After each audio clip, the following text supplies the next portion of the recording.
We assume that the reader or the viewer is already familiar with the basic features of negotiation sets, with their basic initial properties.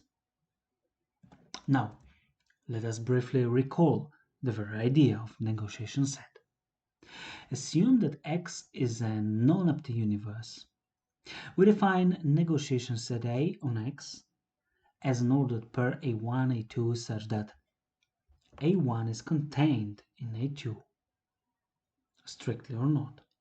Well, we say that A1 is the range of necessity of A, while A2 is its range of admissibility, of acceptance or possibility. Assume now that A and B, so A1, A2, B1, B2, are two negotiation sets on X. We define the following two operations, A ordered B and A, let's say, O cross B. We may consider different negotiation sets as different points of view of some agents or decision makers or participants of discussants. Then our operations describe two variants of compromise between these two agents. In the first case, more things become acceptable and fewer things become necessary. More acceptable, fewer necessary. The second case is nearly symmetrical. More things are necessary and fewer things are acceptable. Fewer things are acceptable, possible, allowed, and more things are necessary. However, we must ensure that our new range of necessity is contained in our new range of admissibility.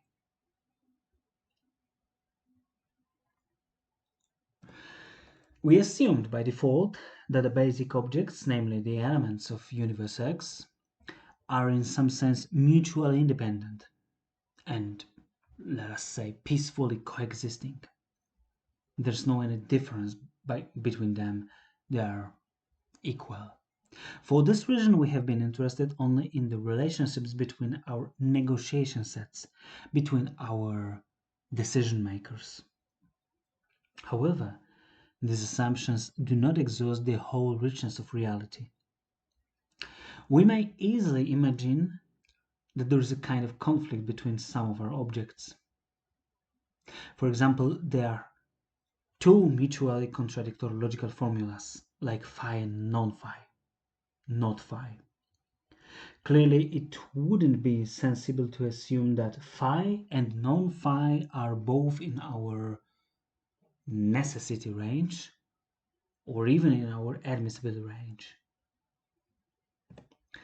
It's also possible that X and Y are two scenarios which are in practice mutually exclusive.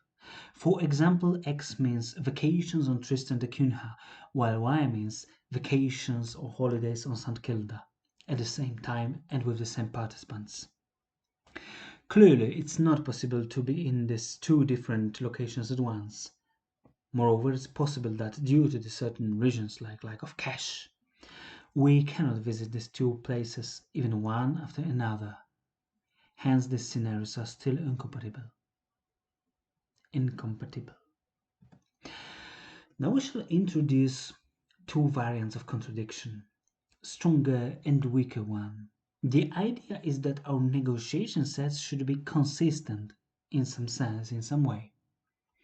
If a given set is consistent in this sense, then we say that's admitted to discussion.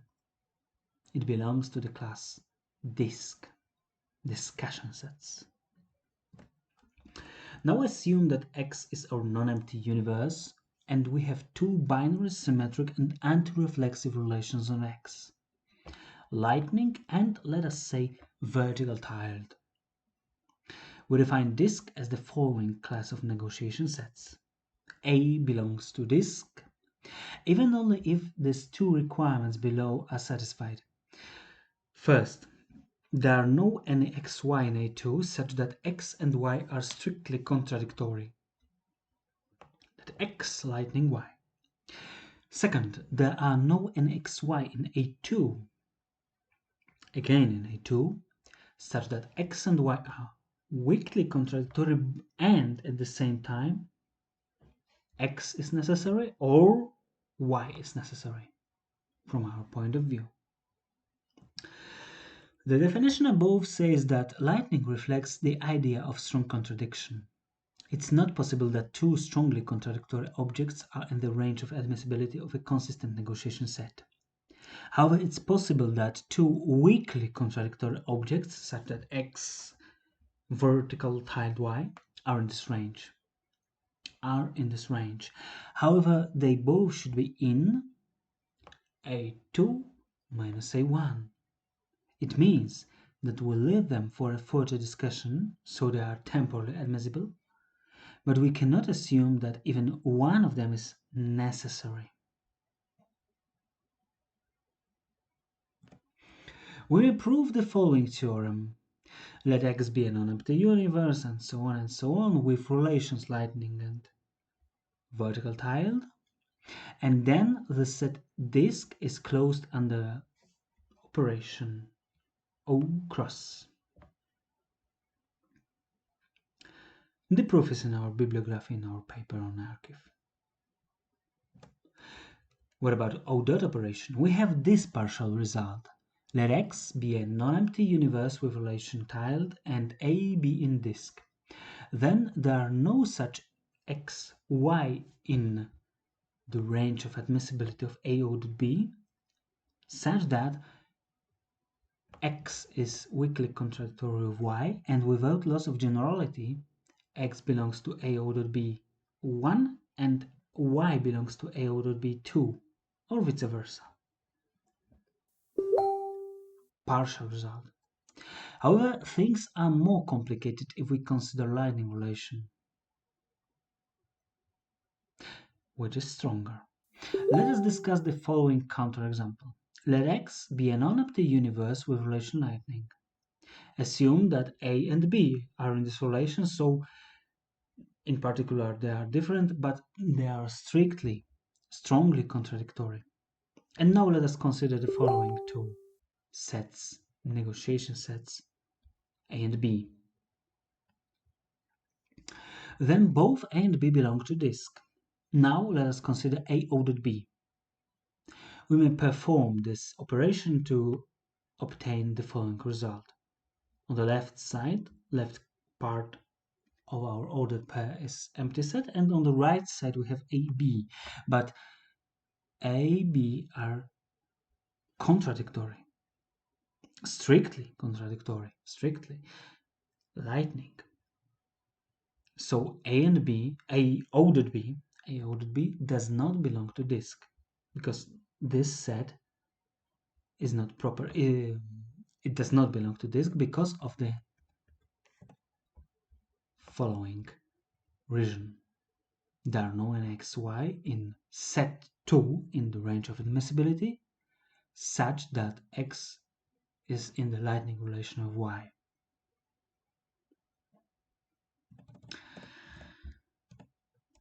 It seems that several solutions to this problem can be applied. First, we may assume that only some actions with use of O dot are permissible.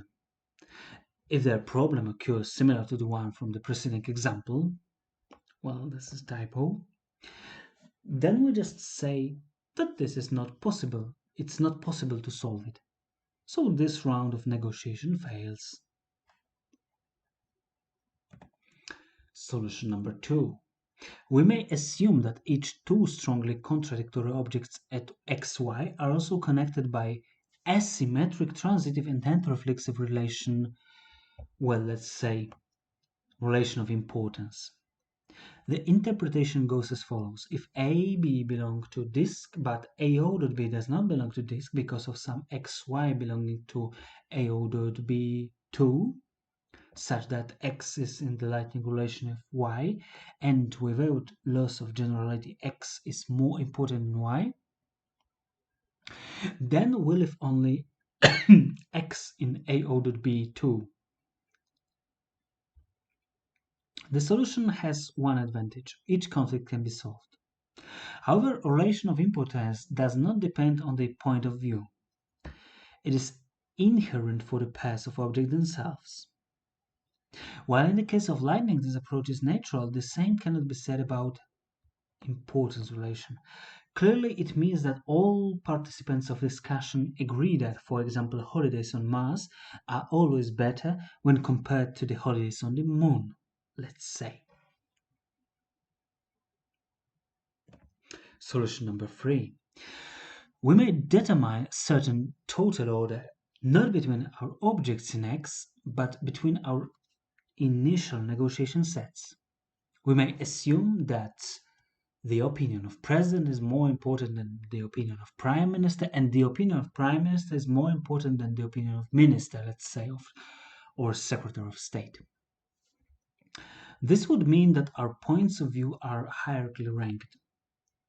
In other words, if agent A has priority over B and agent B has priority over decision maker C, then we may write A more important than B more important than C. If A, B are in discussion set by A, O.B does not belong to discussion set, to disk, because of some X, Y, which belong to A, O.B too, such that X is in the lightning relation of Y and X belongs to A2, then we leave only X in A, O.B too. Because the opinion of, let's say, president is more important than the opinion of prime minister. This option has one serious flaw. It says nothing about the hierarchy of those sets which are obtained by means of O cross and O dot. Basically, it refers only to the initial so-called pure points of view. If we assume arbitrarily that, say, A is better or more important than B, and B is more important than C, then this relation does not give us any information about the relationship between AO cross B and C, and, for example, AO dot C and BO cross C.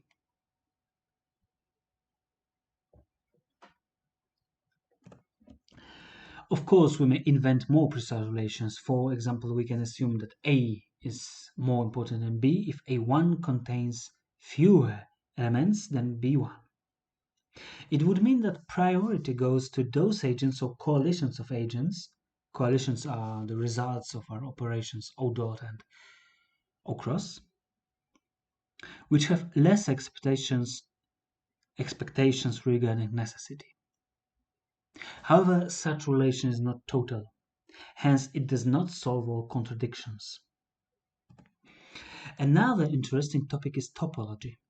It's not clear which of our operations is closer to the idea of union and which resembles intersection. Perhaps O dot has more to do with union because it joins together external parts of negotiation sets, hence resulting sets are bigger when considered just as subsets of X. Hence it may be valuable to consider families closed under arbitrary O dots and finite O crosses operations. Well, this is beyond the scope of our presentation.